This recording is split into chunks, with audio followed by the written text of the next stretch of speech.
From ridicule to revival, Meng Ziyi's Hanfu debut sparks a stunning turnaround. Welcome to Sohu Media.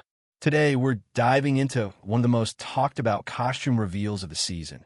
And honestly, it's a reminder that first impressions don't always get the last word. On February 22nd, 2026, the first outdoor Hanfu, traditional Chinese clothing, look of Meng Ziyi as Shun Miao in the upcoming drama The General's Queen was unveiled. And just like that, public opinion flipped. 2 days earlier, studio-shot promotional stills released on February 20th had triggered criticism. Some viewers called the styling outdated, even cheap-looking. But the newly leaked outdoor images told a completely different story. Elegant, restrained, and quietly powerful.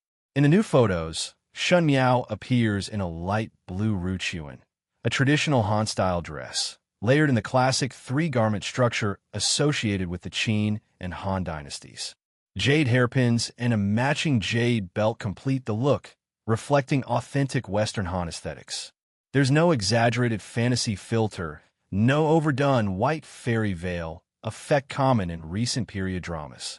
Instead, the styling leans into simplicity. And simplicity won. One image of her reading by the window was described by netizens as bringing the serenity of mountains and flowing water. Another, featuring her riding horseback, highlighted a dynamic grace that studio posters simply couldn't capture. Under natural light, with wind lifting her hair, the character felt alive. A single leaked post on Douyin gathered over 10,000 likes. And suddenly, the narrative shifted from mockery to praise.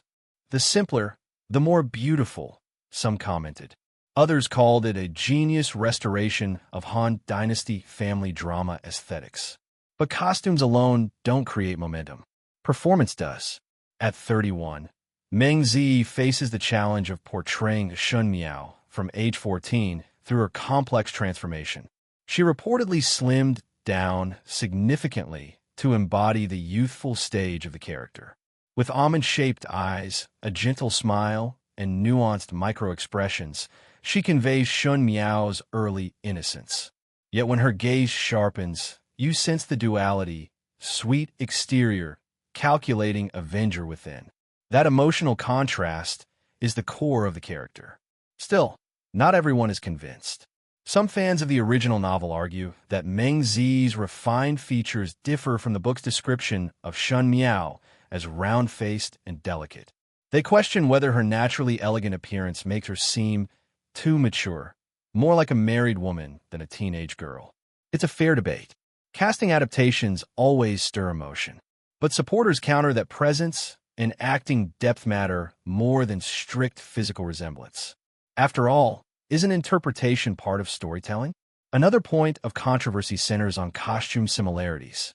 Critics noticed parallels between this white-toned styling and Meng Ziyi's previous period dramas, including by Hua Xia and Song Gongzhu, particularly in hairstyle choices.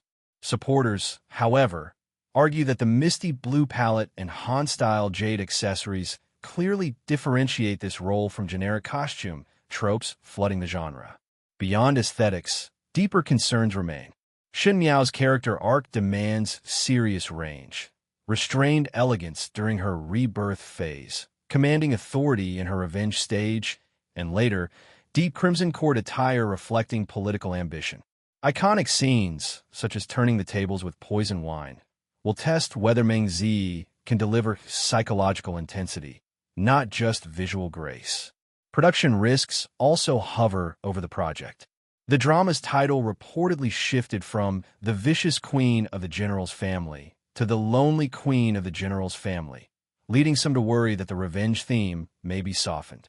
There are even discussions about whether the narrative focus could tilt toward male leads, potentially diluting the female-centered storyline.